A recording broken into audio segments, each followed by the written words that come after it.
off to sunny España. Viva Espana. Hello, everyone. Welcome to Heart and Hand Rangers podcast. My name is David Edgar. I'm your host, as always. And joining us this week to, well, really not talk too much about the weekend's match, if I'm being totally upfront with you. It's the Sage of Saltcoats himself, the man, the myth, the McGowan. Andy, hello. How are we? I'm trying to think how to say hello in Spanish, but I can't even think. That's ridiculous. I'll need No, to, buenas noches. is it? Oh, well. I don't know. There's an old Scotch and Rye sketch, and that's what I took it for. I've got a sombrero in, but that's about Yeah, I don't think Google has ever seen quite so many searches of "can you wear a sombrero on a plane" up until the last few days. But Andy, I've seen a lot of Rangers successes over the years, and I've seen us win a semi-final, and I've seen us get to a Euro final. But whether it be the last 10 years or whatever, I don't know. There's two times in my Rangers supporting life where, and even, three. Helicopter Sunday was one. The other two were, firstly, when we won the league the weekend last season, after everything that had gone on. That it. was just where I just seemed to be floating on air for days.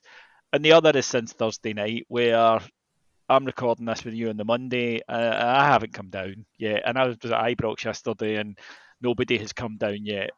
Players, staff, management, staff in the ground, supporters, people working near the ground. You could see it. Everybody is still just as high as a kite. I know. Talk about a shot in the arm. This isn't a shot in the arm. This is way beyond that. I mean, I was in a 2 week. I was 2 weeks annual leave for work. I'm back at work today. And the first thing I thought about when I woke up was the kind of when it kicks in, Chris, we're in the Europa League final. it's just, I know people don't like harking on about where we've been and all the rest of it, but I just think it's undeniable to speak about this without looking at that and say, you know, it seems like a heartbeat away since I'm going to Brecon or I'm going to Stoning and Scaffolding, Derrison and Peterhead. And here we are on the cusp of a Europa League. And it blows my mind. It really, really blows my mind. Planes, trains, and automobiles, of course. You're just back at work after a holiday, which, by the way, was incredibly pish timing. How did your bosses react to the news that no danger, I am going? They were actually, I think they were way ahead of me in terms of the fact that it was coming. So I was off for a week, back for a week, off for 2 weeks, back for a week, and then I'm off for another 2 weeks. And they've been incredibly accommodating. I think maybe they know that if they didn't, then they'd be looking for a new employee. A new person, yeah, in that spot. Well, no, I mean, that's the thing. Jobs do come and go.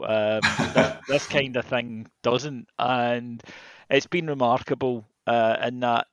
We won't talk too much about it because, folks, if you want to go and listen to Heart and Hand Extra, where we had the reaction on Friday after Thursday night, you'll hear it. Somebody said to me actually that he tuned in expecting to hear us all, singing and dancing. He said you were all shattered, happy, delirious, but you could tell. And I'm not surprised because, like most of the listeners, Andy, I've watched the footage after the game over and over and over. And to be honest, I'll just be walking about doing my stuff on a daily basis, and I'll stop and play the wee recorder in my mind of all the clips I've got stored in there. And look, it's a subjective thing. I was there. I know you were as well. I was there at Kiev as a wee boy and seeing it through a wee boy's eyes. But we were there. We were there at Parma in '99, and we were there the other night. I can't go any further back than that. I wasn't around for '72. I wasn't around for '78 PSV. That's the greatest night I've ever had at Ibrox, bar none, including those two. That was something special. That was, as I say, it was out of body. It was just the 20-minute celebrations afterwards in the ground with not a soul leaving, everybody singing and dancing with the players was, I'm actually getting goosebumps just talking about it now. These are the days indeed. I watched Inside Ibrox just to kind of corroborate what you're saying about the celebration. I watched Inside Ibrox on Rangers TV, and it was goosebump stuff, I thought Braga was exceptional. I thought Braga was fantastic, and I've got to agree with you. I think that the whole thing, so we say atmosphere, but it was more than atmosphere. It was just exceptional. The synergy between what was happening in the stands and what was happening in the park doesn't happen often in life, never mind in every other season. It was better than Kiev. I was in Kiev. I wasn't in Kiev. I was at the Kiev game, and I was at the very, very back row at the main stand. This was pre-club deck days, so I'm right at the back. And I can remember how loud it was. I remember Parma, and it was a brave new dawn. It was an Advocat team with real hopes and expectations that we could do something in Europe. And it was loud, and it was a big scalp. But this was beyond that, and I kind of wonder if it's on a par or similar to the 72 Bayern Munich ties, because we look back at that at our age, and we hear the tales of how Bayern Munich were basically the West Germany team at that time. Absolutely. Beckenbauer and all the rest of it. And I'm not saying RB Leipzig are, in terms of a name, are Bayern Munich, but in terms of current Bundesliga crack teams, as they say, they're there. And I watched them last night, Scud Augsburg, however it was, with absolute ease. So football-wise, I just thought it was pure unadulterated desire from start to finish, not for the first time. To have that kind of performance, the Scottish Cup semi, Braga, and then this, in fairly quick succession, that is exceptional powers of recovery and intensity and of focus and of desire from within, from a team and from a management. It doesn't happen. This is the kind of magic that you only get when you have runs like this. So we need to savour it. We need to enjoy it. We'll remember it for our days, no matter what happens next. These are the days, David. These are the days. I'm getting a strong Leicester City 2015-16 vibe, and not for the reason that people might think. People might think, it was a miracle. It wasn't. They ran away with it. They won it because they deserved it. There was no moment of luck that changed everything or it turned on a six-minute. Leicester just kept winning. I mean, it was an unbelievable achievement, but it wasn't one you could turn around and say, they had that moment there that just went for them, or that miracle shot that went in the back of the net. There was nothing like it. They just kept winning. And that's what this Rangers run has been. Yes, it's an incredible achievement. Yes, it's, magnificent. But we're not there because we worked the away goals rule or we won a penalty shootout that can go, whatever. We've beaten every single team we've come up against. We've outscored every single team we've come up against. We've scored 16 goals. 16 in the 4 ties to get to this level. It hasn't been a case of, we carried a lot of luck to get here. We're playing with VAR at this level, so every decision that goes has been double checked, and is less arguable. You'll always have arguable decisions. Alfie's goal against Dortmund, for example. But even so, Rangers are there utterly on merit, and I think that's maybe why, Andy, it feels different this time. In my heart of hearts, I don't think I ever truly quite believed we were winning in Manchester. No. And there were reasons for that. But I just, I hoped, my God, I hoped, and there was bravado and whatnot. And I just think that wee voice in the back of my head as I was lying in my bed at 3 a.m. was saying, this is a long shot. But this time, I don't feel that way at all. No, I'm the same, David. I never ever really believed we were going to win it in 2008. I've got to say, I went down to Manchester on hope and expectation. I just thought Zenit were always going to be a tough nut to crack. And steroids. And the rest. So, but this is totally different. And you're sitting here and you're saying, right, well, why does this happen? Because if you look at your season, I mean, you think back to the Hibs semi-final, Sparta Prague away, we were absolutely diabolical, and you wonder, well, what's changed? And sports psychology 101, it's belief. Once you start getting that spark of belief, and it builds and it builds and it builds, before you know it, it's no belief, it's reality. You can beat these teams. I think it really started at Dortmund. I don't think that's any history. So. I think, yeah, I don't think that's. I mean, we did well to win that game under Gio and get through, and then quite creditable draw and Leon, but they were already through as well. But it was that night in Dortmund, I think, that just lit that fuse that you've spoken about, lit that fire. And since then, I mean, I talked about this on the show, I talked about it on social media, I talked about it on our Patreon site, that I was in Leipzig, did the press conference, met the players, in the mix zone. The next day, we had the press conference at the team hotel. And as well as the official stuff, you're chatting away to them. And I just thought, they think they're doing, in fact, they know they're doing this. And it wasn't bravado and it wasn't complacency, obviously, but it was just this almost serene belief that we will turn up and we will do what we can do and it will be enough. And you can't manufacture that, and you could be the best sports psychologist in the world. You can't create that. It just happens sometimes. Professional footballers will tell you desire. You can't put desire into somebody. It's the same in life. You can't force somebody to have the desire to be a successful person in any walk of life. It's got to come from within. But what we've got just now is an entire squad, an entire club that is just burning with desire, and it's just get stronger and stronger and stronger as the last stages have gone on and on. And now the support I've got it because, well, there's a reason that I'm flying from Leeds to Alicante is because I never booked in advance because I didn't really believe that we were going to get here. I've got to be honest. There was also the superstition in me that I wouldn't tempt fate. But come, post Braga, well, I'll tell you what, I was over in Leipzig and when Nkunku went by McGregor and blasted it over the bar. Do you remember that? Yes. And I'm Mr. Pessimist, as you know. I turned to my partner and says, we're winning this whole fucking thing. We're going to win this. Because when things like that happen, you start to think, hold on a minute, this is almost supernatural. I'm hoping we're not setting ourselves up for a fall, but, we've got to go into this one thinking we've got a chance. There's no point getting this far without having that thing that all football fans should have, which is expectation and hope and dreams. Yeah. And, if it happens, my God. It's a 50-50, right? And look, there's no point, worrying about that. And some people said, a friend of mine said to me, I think we're a wee bit too confident. And I said, look, how we feel's got no bearing on it. And also, there's no point trying to protect yourself because, of course, you're going to dream about it. And if we lose, we'll be absolutely gutted. So it will happen regardless. But I do think this one's a 50-50, whereas I did, I thought that Zenit was maybe a 25-75 in their favour. They were just, unfortunately, a really top team. We were dying on our arse. And on that then, sort of moving on to yesterday, that wasn't at all, that didn't look now, one of the reasons is the league is gone, unfortunately, but so we're not in those high-octane games as we were in 2008.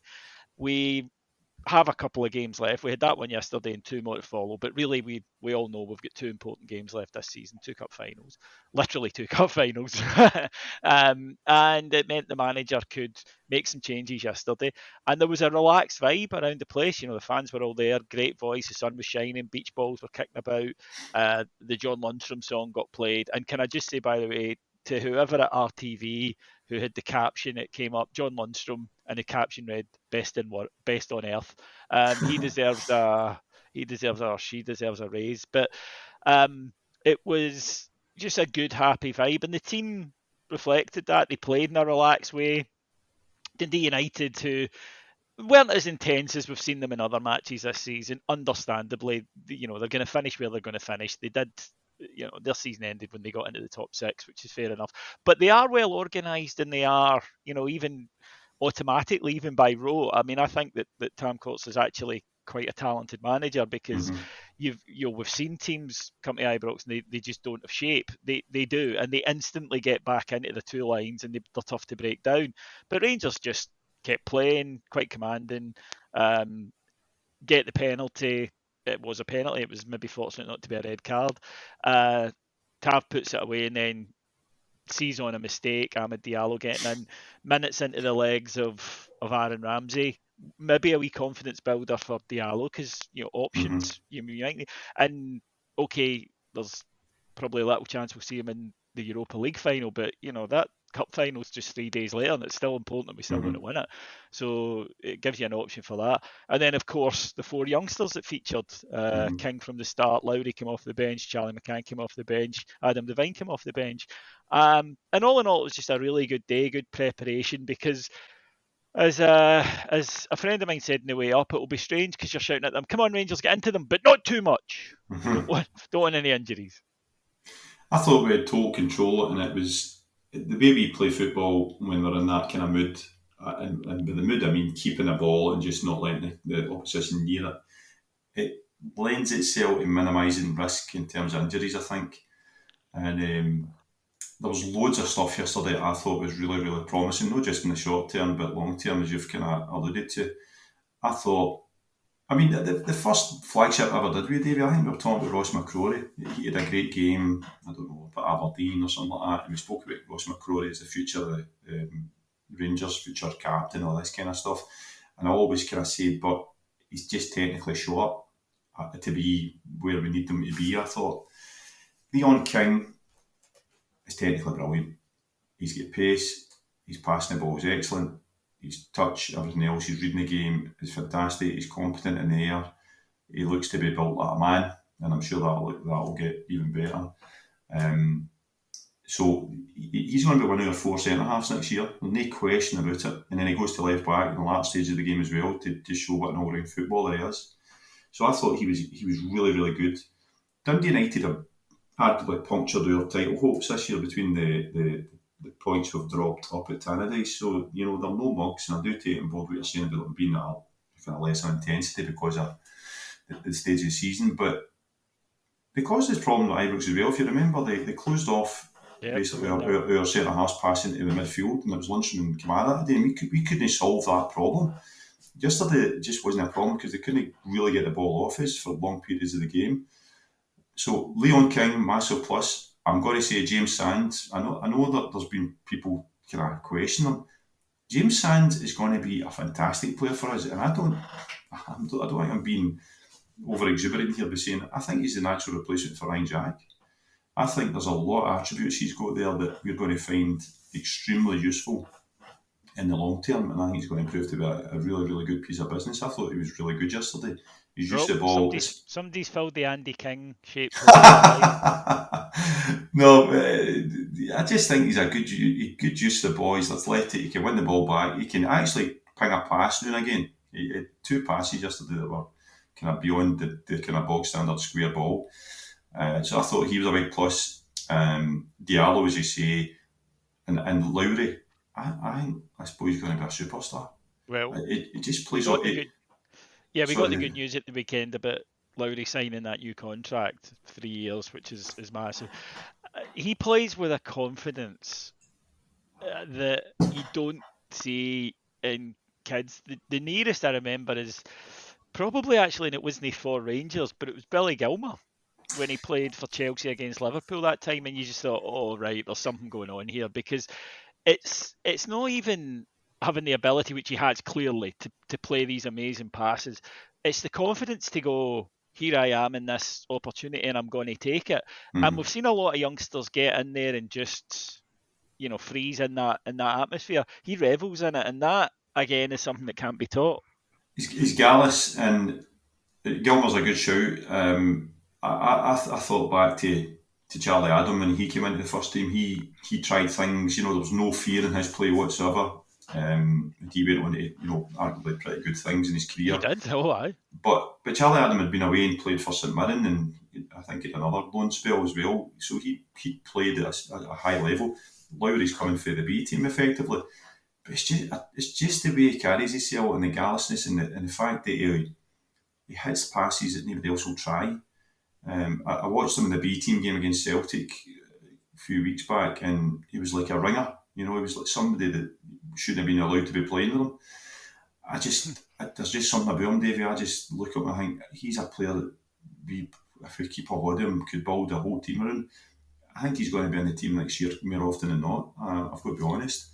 So there was that, and this all speaks to wider concerns or doubts around the direction of the football department.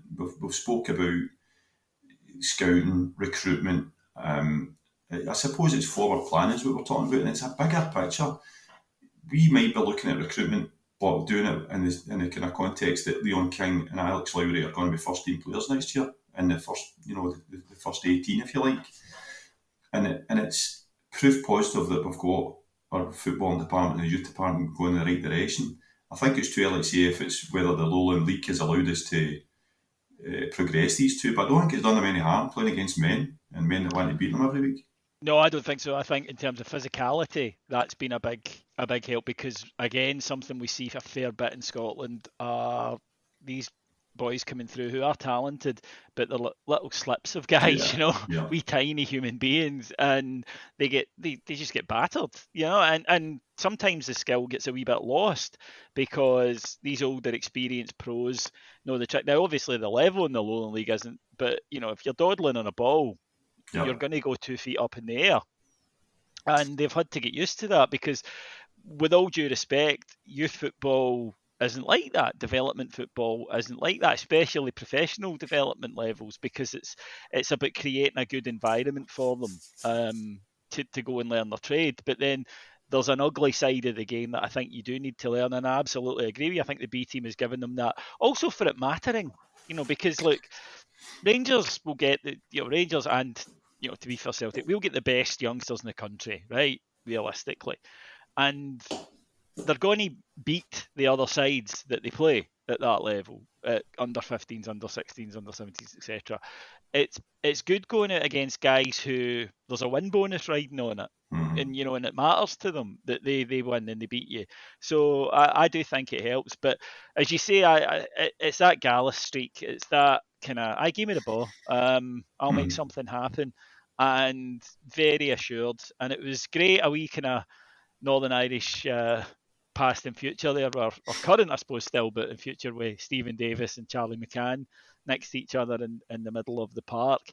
The other deal that was announced at the weekend was Scott Arfield signed on for a year. Your thoughts? I'm not really surprised because as soon as Van Bronckhorst came in, he got a tune at Arfield. Me and you stood together at Livingston. We scored that fantastic goal, and he seems to have been a player that Van Bronckhorst for day one knows he can trust, and he actually knows how to use him. Because let's face it, Arfield's never had pace to lose, so it's not as if he's going to get slower or he's outpacing people. He plays he plays it in his head. And I think he's proven to be really, really useful for us in terms of tactical changes during a game. And we've seen him yesterday playing as Adam Thornton Kilmy. Was he a false nine yesterday? He was a false nine, yes. Well, actually, I mean, you could say he was a false nine, but he was kind of where the number forward. 9 would be. I mean, we can call him a false nine in that he isn't, but I mean, he did sort of play as a centre forward. Adam will probably tell us we're talking out our arse, but I mean, he certainly was standing and running about in the bit where I would expect to see the striker. Aye, and I mean, that outside right position he plays as one of the front three is... Conventionally, you would look at that paper and say, that'll never work. How can you put a guy with no pace? It can't really go by somebody if you put him one-on-one with somebody to play it outside right in our formation, in our style. But it works because he knows when to press, he knows how to close off channels. He's just a clever player, Davey. And is he 33? Yeah. About 33, something like that. I don't really see him... I think 34. 34. I don't really see there being much downside in keeping him around the place and using him as we've used him this season because he's what do we think him after the semi-final? That's what I'll leave you with. Well, that's another handy habit he has, that he turns up in Old Firm matches. He's got bite, he's got dig. Yeah. And it's certainly not a bad quality for any Ranger to have, that these are matches that you'll show up in and contribute something. So, no, I wasn't too upset because, again, there will be a lot of changes at Rangers this summer, but you can't change everything. No, you need to keep some players, and you do need guys as well who can contribute off the park as well as on the park. I mean, Gerard used to speak a lot about it with Ryan Jack. I agree with you. I think right from day one, the managers thought, him. He's one of my senior pros. Now, one of the guys that we don't know his contract status is Connor Goldson, and it hasn't been announced one way or another if he's staying or going. If he does go, and look, I've been up and down with Connor Goldson this season on a new contract, to be honest with you, because there were times where, after that semi-final, for example, I was raging. But overall, I've always been a fan. He was our and Hands Player of the Year last year. His record in terms of appearances for Rangers is just ludicrous. The guy just doesn't miss games. And will there be, if he does go, will there be an element of you don't know what you've got till it's gone? 100%. So I think Goldson has suffered for the same kind of syndrome that Tav has, which it's kind of familiarity breeds contempt. There was a period where Tavernier could do, it didn't matter what he do, there'll still be folks who say, he can't defend to the back post and he's suspect defensively and all this kind of stuff. And Goldson has kind of suffered the same, where one misplaced pass or two misplaced passes, where he has the wee kind of high pose that he has in a game, where he has a 20-minute madness, a successful misplaced passes, they get held against him, something terrible. The guy was in utter colossus for us last season, and in the seasons before that, in a team where he's playing McCartich and Gareth McCall and plays like that, I thought he was absolutely fine. He had odd bad game and odd mistake, but you're going to have that if you're playing that volume of games. I say he's our Van Dijk. That's why he's never out of the team. And I think if you take him out, well, I spoke about Sparta Prague away. That was Balogun and Bassi, and look how chaotic that was, because he didn't have the same kind of discipline and holding the line and talking. You said it last year, Davey, when it was closed door games. He was the talker. He was the guy. He was the organiser. And I just think he's going to have a massive hole to fill, and I don't think we realise what we've got there. I didn't agree with the noise come Christmas time, where I don't subscribe to this thing that if you're running down your contract, you've got a dead player in your hands and everybody's got to be an Edward. I don't think that's the case. I think you can still get a tune out of players sometimes. Well, if he leaves us with a Europa League winners medal, then it puts that to bed. But I just thought the guy's too good a professional, and I don't think the likes of Gerrard or Van Bronckhorst would be playing him if there was any question whatsoever over his attitude or his dedication or his application. I'm hoping that if we do the unthinkable and it frees up a few more bob, that we tie him up, because I think we're going to have to spend a few bob to replace him. Suter, as good as he is, isn't going to replace him, purely by the fact that he's not going to play the same amount of games. If you add in Helander, then you've got two centre-halves that are, questionable fitness records.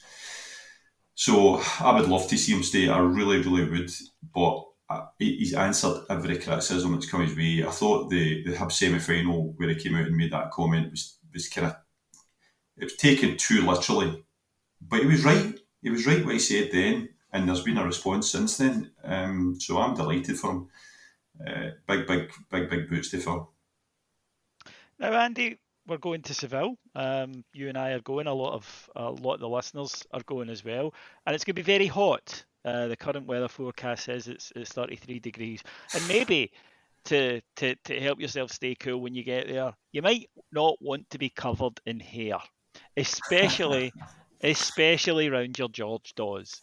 Now, as long-term listeners of the pod will know, I love doing these adverts for Manscaped, but they keep coming back and asking for more adverts, which means that you lot are quite clearly all walking about with your swingers looking like the Mitchell brothers. And look, I can kind of see the point of it. Normally, I just think it's an absolute insult to John Knox, but I can see, because it's got to be really warm, right? And you might want some air rushing about, and you just can't get better than Manscaped. I remember running into Si Leslie in Manchester. I said, "Hi Si, how you doing?" He says, "No so good. I shaved my balls last night and they're really itchy." And I thought, I really regret shaking your hand now. And if he'd done it with Manscaped and he got all the stuff that comes with it, like the ball deodorant and the cream and whatnot, and if he'd done it with their technology that means you don't get any nicks or any kind of difficult wee things that you don't want down there, he would have been fine. And you can get 20% off and you can get set for Spain if you go to manscaped.com and use the code Rangers. That's 20% off. If you now, Andy, I know that you, like me, are a man in your 40s from Ayrshire, and quite frankly, we'll leave the garden as nature intended. But, for the young folk that are going, then why not? Why not just whip it all off? Well, I've really got to correct you there, David, because I've already got my Union Jack Speedos looked out, and you've now put me onto something that I really need to consider. Well, 20% off. Listeners of a certain vintage will remember a sketch show that used to talk about the pant moustache, so that'll take care of that. Absolutely. Right. Fantastic. Thank you very, very much to everyone for joining us today. We also have another competition running. If you go to @IbroxRocks, my Twitter feed, you'll find you can win one of 10 Europa League programmes that have been given to us by the official programme manufacturers. All you need to do is like and retweet. So dead simple. That's what to do. Wire in there and you could win that. Andy, thank you so much for joining me today. A pleasure, as always, Davey. We'll be back with Heart and Hand X on Friday. Probably, we'll be looking forward to the weekend's game, but let's be honest, we're already 10 days out and all roads lead there. So thank you very much for joining us today, folks, and we'll talk to you again on Friday. Take care, everyone. Bye-bye.